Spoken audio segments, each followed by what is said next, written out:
Hi, folks, and welcome to a Community Carol Fireside Chat. My name is Alex Fishbein, and I am the production coordinator at Austin Arts Center at Trinity College. Joining me today are Rachel Alderman and Michael Preston. Rachel is the artistic producer at Hartford Stage and director of A Community Carol. In addition to other Hartford Stage directorial credits, Rachel is also a founding ensemble member of the award-winning A Broken Umbrella Theater, with whom she has created 12 original site-specific spectacle theater works inspired by the history of New Haven, Connecticut. She has been involved with A Christmas Carol at Hartford Stage for 6 years.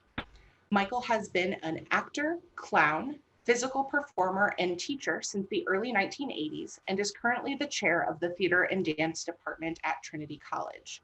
He has also portrayed Ebenezer Scrooge in Hartford Stage's A Christmas Carol the last 3 years, though he has been involved with the production for much longer, about 10 years. So, we are here today to talk about Hartford Stage's virtual production of A Community Carol, something a little different than their usual Christmas Carol production. So Rachel, for folks who are less familiar, can you give us a brief history of A Christmas Carol at Hartford Stage? Sure, it's my pleasure. A Christmas Carol at Hartford Stage is an adaptation by the wonderful Michael Wilson, who was the artistic director at Hartford Stage at the time for about 13 years. And he launched this production in the late 1990s, 23 years ago. And ever since then, it's just been a wonderful holiday tradition for Hartford and for all of the many people that visit Connecticut during this time of the year. And many of the cast members from that original production, some of them are still involved, and it's become a family. So it's a and for the staff and the crew as well. It's just this kind of coming home for the holidays experience that many people have made part of their lives. And I remember going to it as a kid. And I mean, it's a Hartford staple really for the holidays. So that being said, where did the idea for A Community Carol come from? So when the pandemic hit, we went through a variety of ideas of how to pull the our traditional A Christmas Carol off. But as the health crisis ensued and the financial ramifications became clear, we realized that there wasn't a safe way and a fiscally responsible way to pursue a version of our regular beloved story. There's just from a practical standpoint, there's a gazillion people backstage during the shows. There's no way to socially distance the crew, the cast, the audience. And it just we kind of were searching for something that we could do that would honor our production, that would capture the essence of why it's so important at this time of year to do A Christmas Carol at Hartford Stage. And we really wanted to bring out the warmth and the joy that our audiences feel when they're in our lobby. When you come together at Hartford Stage for the season, there's so much intergenerational festivity in our lobby at this time of year. And we really wanted to see if we could translate that into some kind of gift for the season as best we could in this virtual space. So that's where the impulse. Plus, we've been during this time of this pandemic, we've been really trying to deepen our connection to our neighbors and build on the relationships that we've had. Our new artistic director, Amelia Ben-Susan, has been spending a lot of time building her relationships with the community as she makes it her own. And so that was a really important thing for us to honor as well. So So, that's kind of the impulse. which I mean, it's no small feat to get that all together while we're all beside our own fireplaces. How did you go about finding these partners for A Community Carol? Well, we started with um, the people that make A Christmas Carol what it is every year. So our we started at home. We started at home with our equity ensemble, our professional ensemble that joins us year after year. The 12 equity members, which include Michael as Scrooge, and we said, well, who knows the story better than they do? So let's see what their impulse is at in this moment and what. So we started there. We did a workshop with our equity ensemble to kind of delve back into the text of the Dickens text, and we started with that. That was the beginning, and then we went a step further and said, okay, well, the Hart School is usually one of our partners because their senior year BFA acting students are always in the show, so let's go there. Capital Community College down the street has become a really big partner with their new theater arts program and beyond. They're our neighbor. Christ Church Cathedral across the street, same thing. We started with our block and then we built outwards, and that's really kind of how it began. This sun is killing me. I'm trying to get a better angle for you so that I don't look so bizarre. Oh, good. We can pause there. There we go. Sorry. No worries. I spend Joys of videoing from home. Sorry? Also, I think getting all the actors together, Rachel was very open about like, what is this thing that we have? What's important to you about the story we're telling?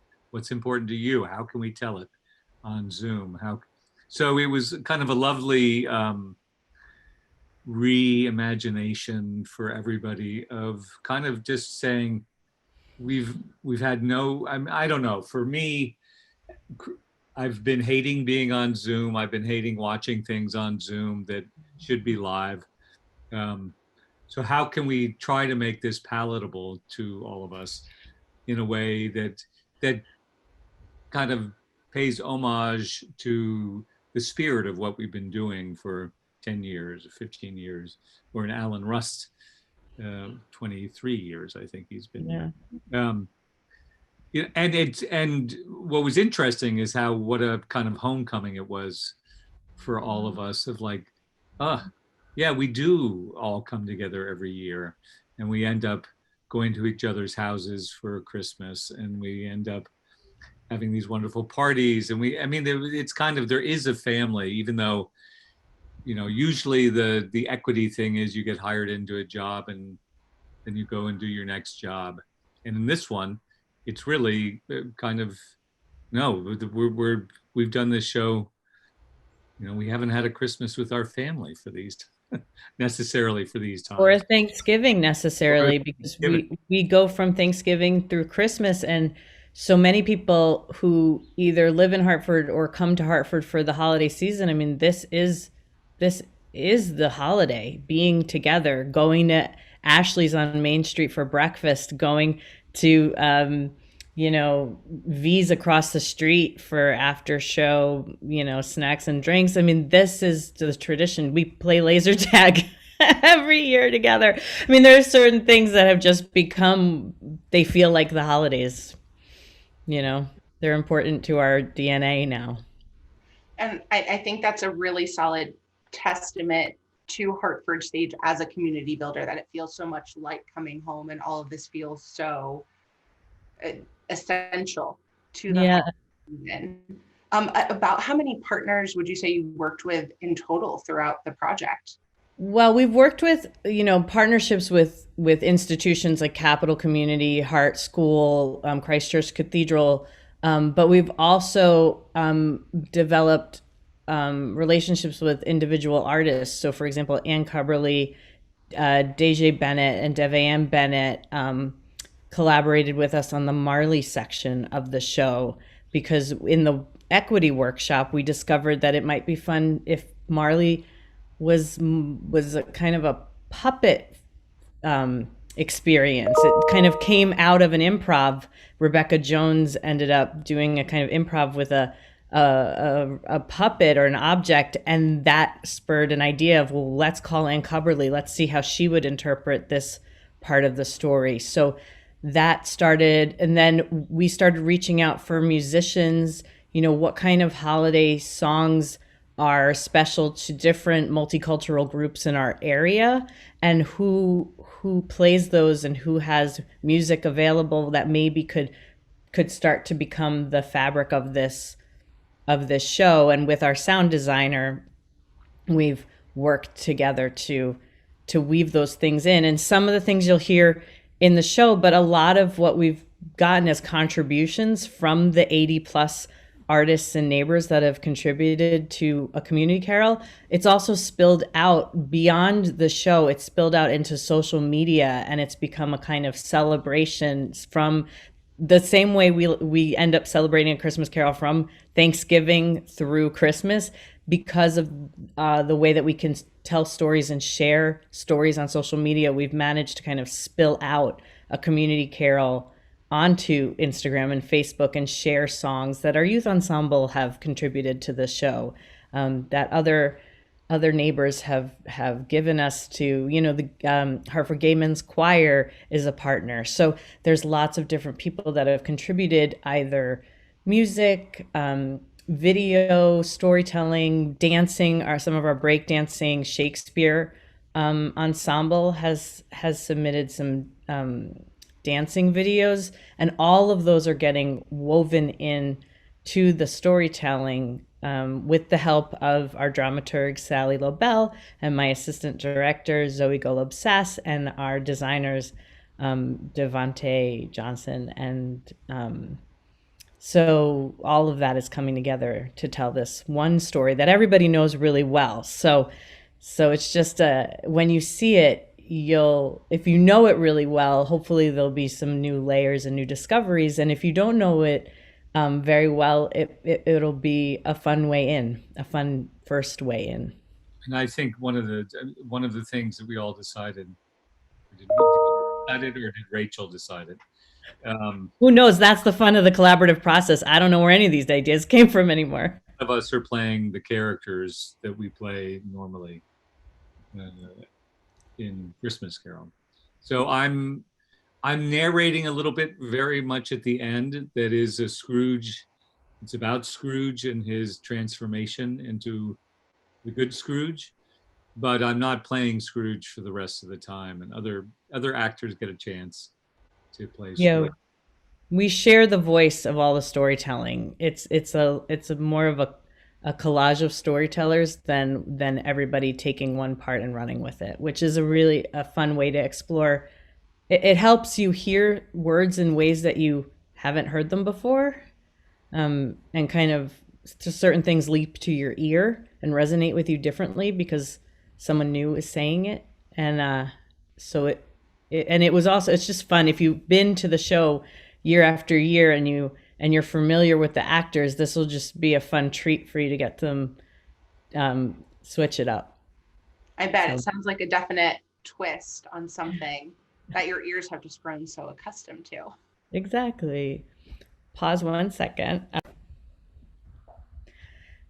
One additional thought I just had about the partnerships is that what has been a really joyful experience for us at Hartford Stage is kind of that reaching out and getting to incorporate so many different members of the community into this. In a way, we usually have the Heart students and we have youth ensemble, and this virtual process has allowed us to go beyond those two groups and extend it into all sort of religious leaders and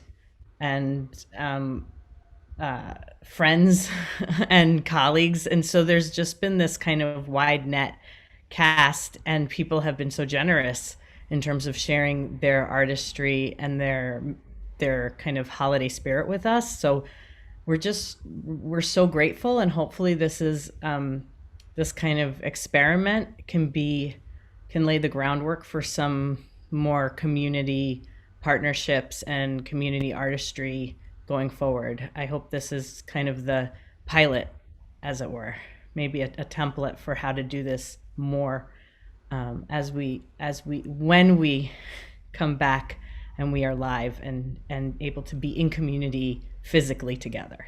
I mean, I think that's actually an important thing because between whether you're an arts organization in Hartford or Trinity academic institution, we're all going through a similar reimagining, reawakening to Mhm. how the hell do we make this work, and why do we make it work? And I think, at least for me, what's becoming clear is that we have to kind of double down on supporting each other. That all the arts institutions, competition is kind of, what's the point of it? Right. We're No, going to have to figure out a method in which the universities, the Hart School, Trinity, Capital mhm. Community College, on every level, are going to have to work together and come up with a new paradigm of how this support can work, so that we can actually have an arts scene and have an academic scene in Hartford that Right. is local and thriving. And I mean, Amelia's been having many different talks. So you both have been having many different talks with all these different sides. And I think that the clearest thing is how much we need to depend on each other, and think Sure. of new ways outside how we've normally thought, whether we're Trinity up on the hill, of how we can kind of get muddy with each other and really make this happen. Yeah, we have to strengthen the ecosystem, right? If we all thrive, then the city becomes stronger and more vibrant. So I totally agree with you, Michael. And we've already started doing it, and that's been part of it. And certainly Christmas Carol is one of those things where, by being in it, I met people from the Hart School. I've been directing over at the Hart School. Mhm. Bob Davis has been teaching at Trinity, teaching voice at Trinity. I mean, there's been a feeding loop between all of our things of how do we help each other. But Right. um, I think still we see each other in somewhat competition, and we're not. We have to kind of get over that and get into, who can we hire that's a theater artist at the university who will strengthen our ties to Yeah. the Hartford Stage or Theater Works or Heartbeat Ensemble. All of these places have to. We need all of them, and all the ecosystem needs all of them to Hmm.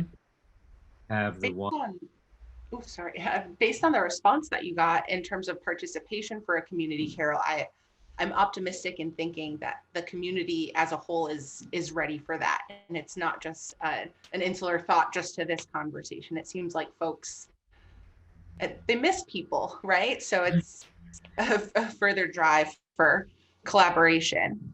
Absolutely. I think people aren't taking anybody or any institution for granted right now.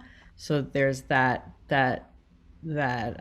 impulse to try to strengthen things and also just to connect, right? We just want to connect with other human beings. And so that that is a key part of our storytelling in terms of the themes of a community carol, or the themes of a Christmas carol that play out most strongly in this version of the story. In terms of Sally Lobel, our dramaturg, put it nicely.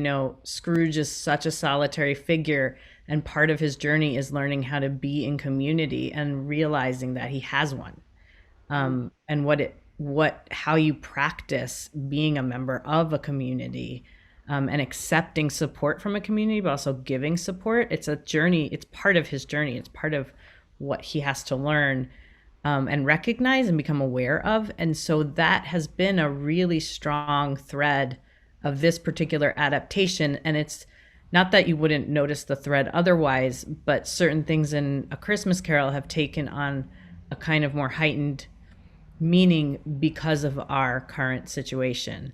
There's parts of the story that speak to us differently than maybe they do in a normal season, or we always come to the show with our own year of growth, kind of reflecting in the show. That's part of the ritual. Is like, I've grown. The show, how am I different this year when I'm watching the show this year, or when I'm performing in the show this year. What has changed about me? How do I relate to the material?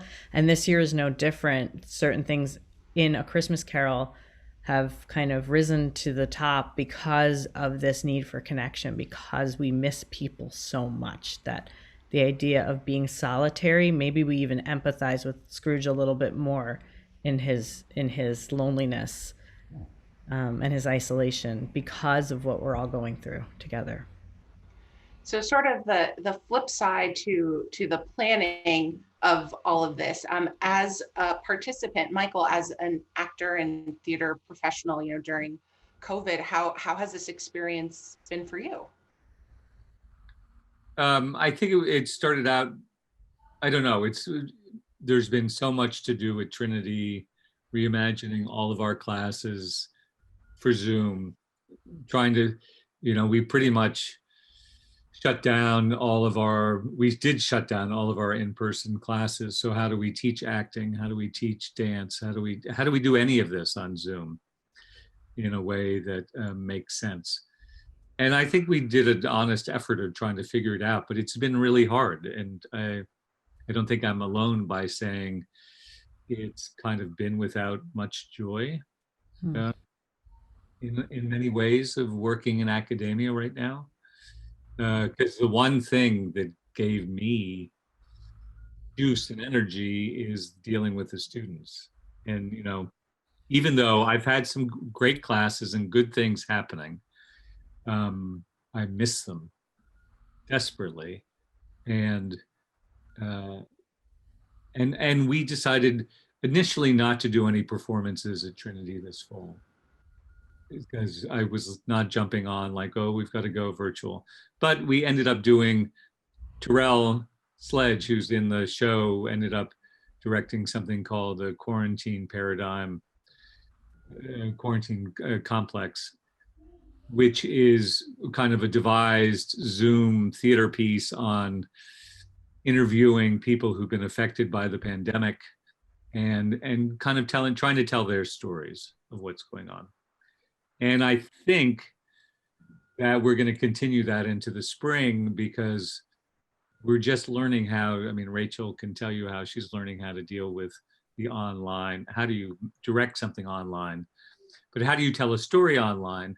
So both in the dance side and the theater side, we've been working with kids on kind of first approximations. And I think we're going to continue on both of them, on both sides, trying to figure this thing out more, because the kids are, of course, way ahead of us, and they're doing really beautiful work because that's what they do.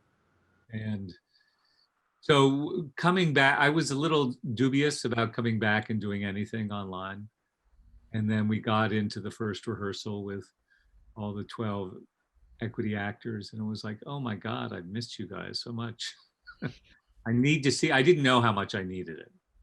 And the idea of just spending a couple of hours thinking about how do we be creative about this? How do we change this up? How do we, with kind of generous hearts, start working together without worrying about where it was going to go or how it was going to turn out or any of that stuff, was kind of wonderful, and including Rachel decided to make my wife and I the Fezziwigs, and we had some masks, and we started the directing kids from Capitol.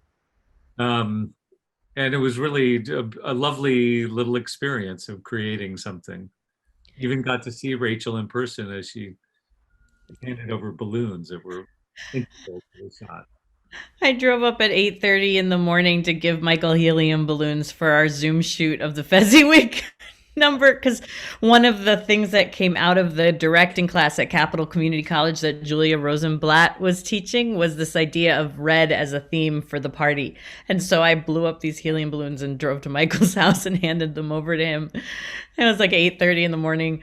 And well, one thing that was wonderful that came out of the workshop was, because people were in their homes, this idea of everybody connecting from their house. Every time we'd get on Zoom, Michael would be able to run into his his attic and find different things from his career, masks and other fun toys from performing, and he'd just start playing with them, and from that came this idea of, well, maybe the Fezziwigs use some of this, maybe this is part of that storytelling. And that was kind of the unexpected part of one of the unexpected joys of zooming in with people from all these various locations, was having access to things we never even thought we would want or need, or those kind of discoveries brought a lot of joy to the process unexpectedly.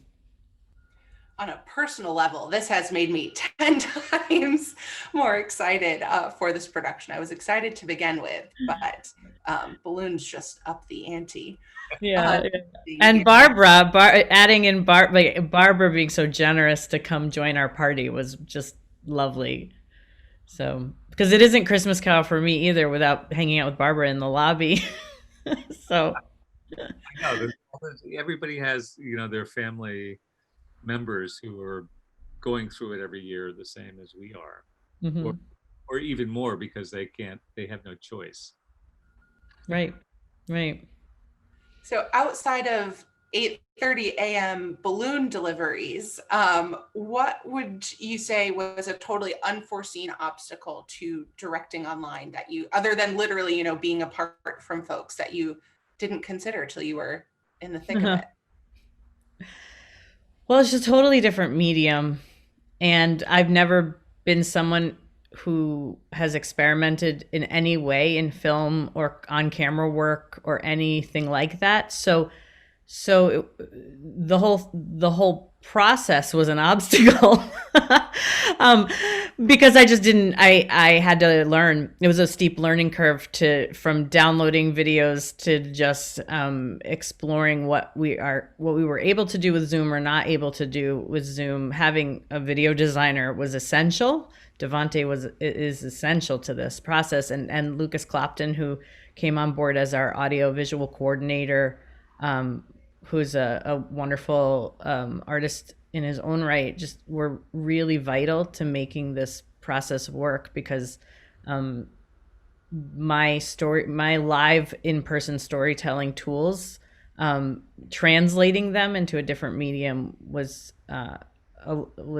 interesting, to say the least. And I'll tell you the biggest obstacle, actually, that just occurred to me while I'm talking, is that there's no preview process.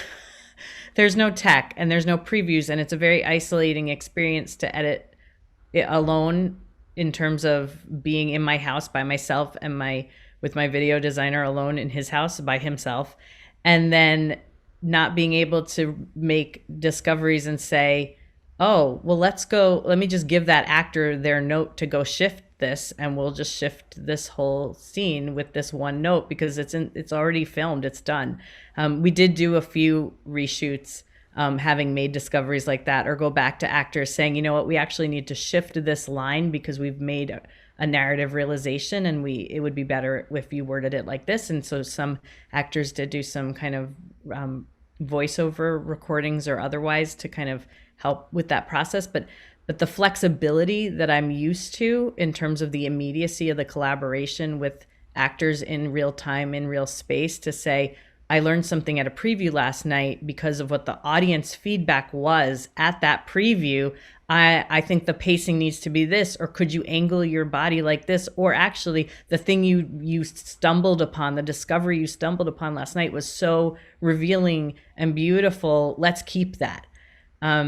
So that, for me, the not having access to that part of the process and having to think about that differently, the idea of editing something in post, it's so foreign. It's so foreign to me. And in fact, even I said to Amelia the other day, I said, hey, there's a new draft of the project in Dropbox. Can you just pretend it's a preview? Go look at it. Let's pretend we're hanging out in the back of the lobby during previews and watching the show together, so that, because she'd been checking out different drafts, but having to actually do that as opposed to just being at the theater together at 7:30 for showtime and all of the staff being there. So you get that artistic feedback from people you trust and know you, and then from your audience that you can really vibe with and be in the same space with, and get their energy to tell you lots of things you need to know about your work.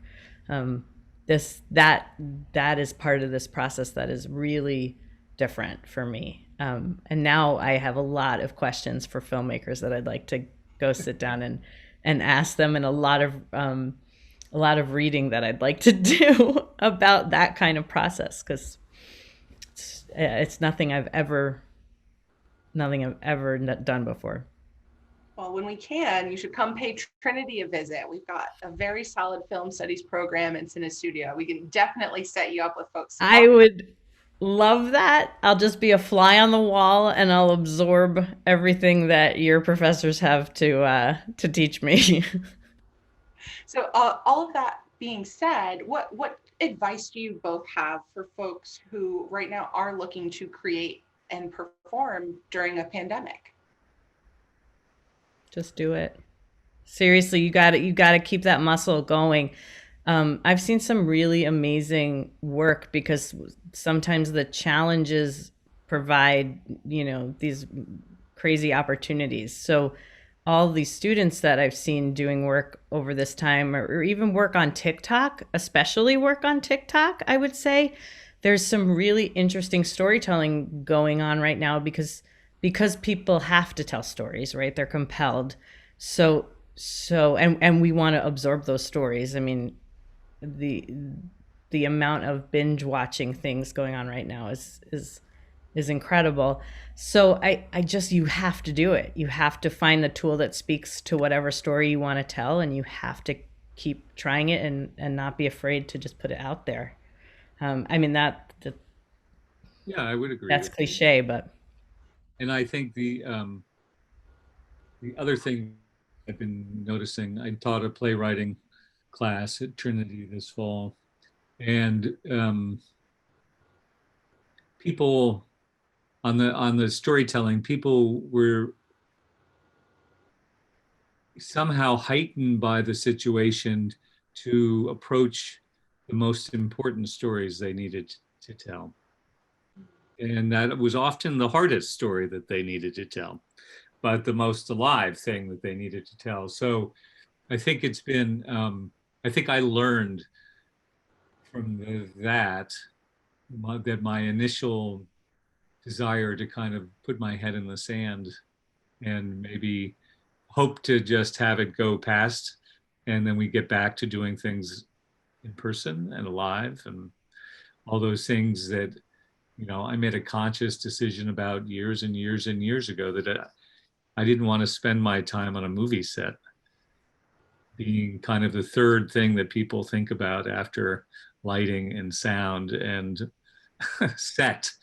The theater kind of has the actor as the primary. You're involved in every aspect of it, and I can't. I don't know. I have no idea how this Christmas Carol is going to turn out. I have hardly any conception, except for the few moments that I was in it. I kind of can imagine, but I really was like, maybe I can wait this out, and I don't. I think Zoom is here with us to going forward to some extent, and maybe I'm not sure it's my thing that I need to like double down on. I think the liveness is kind of the thing where I gravitate to the most. But the storytelling, I mean, the students have been consistently ahead of me, teaching me, working with kind of generosity with each other and a importance of what they're doing. I mean, they're really trying to make this experience work for them, despite all odds at Trinity. That we made it through the fall semester. We didn't close down. Mm-hmm. And a lot of the classes were remote, even though people were living on campus. And there was a deeper importance that they needed to get something out of it. So I needed to give to them something that they could get something out of. And I think that's been that approach to their own education is maybe been a good thing in this pandemic, that they're demanding Mm-hmm. that their education matter, and not just going through, oh, we're in college and it's fun. It wasn't so much fun to be in college, but they still kind of doubled down, or at least in my classes, on the education of learning, of trying to kind of figure out what it is and where their place is in this world. And this world is screwy, and my generation has given them not a very solid world to react to. And if there's any hope, it's that they're going to try to figure out a different paradigm for this. And they have the tools to do it. I mean, that's working with the Capital students and with the Hart students on this project. I found that their way into digital storytelling was just so natural, that it was very inspiring for me to think differently about it and to think outside the box about it, and also to think what the benefits are of this digital landscape. And one of those things was that if not the biggest thing, was that we were able to bring so many people together because of it. Some of our actors, one of our actors is living in Jamaica, another in Minneapolis, another in Cape Cod. And many of our students were not in Hartford. They were living in other places. They had gone home or gone to other time zones. And the benefit of digital storytelling is that you can collaborate and at any time in any place, and so you can include lots of voices that you might not have been able to include otherwise. And so that was an incredible benefit, an incredible discovery. It seems like there's a lot of hidden opportunity to really get into all the different pieces of it. But before we really wrap up here, is there anything that either of you would like to add, whether on the sense of community or adaptation during COVID? Just the sense that we will persevere. Alan Rust at the top of our show says, we will not skip this year. We're going to do that. We're going to tell this story no matter what. And I think, as Michael was talking about his students and their discipline and our theater and our discipline to keep going and to keep thriving, and that commitment to our art, to ourselves, to our city, I think and our state is so vital. And that's what this project has really given us a chance to explore too, is that we will not give up. We're gonna go through this, and we're gonna get to the other side of it, and hopefully share in some joy in the meantime, as best we can, and shed a little light.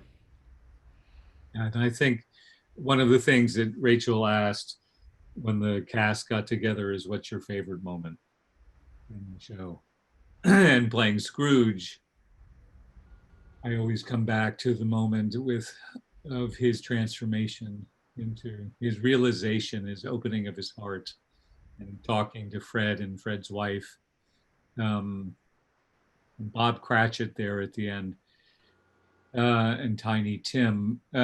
That sense of, no matter how closed and broken somebody is, there's still a chance to learn something else and to open yourself up and be generous. And I think in this pandemic time, the struggle has been to stay open and be generous. And this story and the journey of Scrooge, as Rachel was saying, from this aloneness, this incredibly alone person, to somebody whose heart is open and comforting and comforted by other people, and um, embracing the community and embracing, I mean, all the relationships we have. I mean, 3,000 people a day are dying. You know, we are losing so many things, and every moment is important that we kind of continue to have these relationships and we continue to forge the things that make us human. So I think it's what it is, what theater is, what we're all trying to do is just show who we are as humans. And I think that to be reminded of that and to be in touch with that is one of the joys of doing Christmas Carol. I think that's the exact sentiment to sort of wrap up on here. But thank you both so much for taking the time out of your schedules to have this chat today. I'd also like to give a special thank you to the Office of Communications at Trinity College for their support in making a community carol fireside chat. Check out all our sweet fireplaces. Rachel upped the ante with her real one. Um, I do There's want to let nothing in there, but it's here. I do want to let folks know that a community carol can be viewed for free today through Monday, December 21st at 7:30 p.m.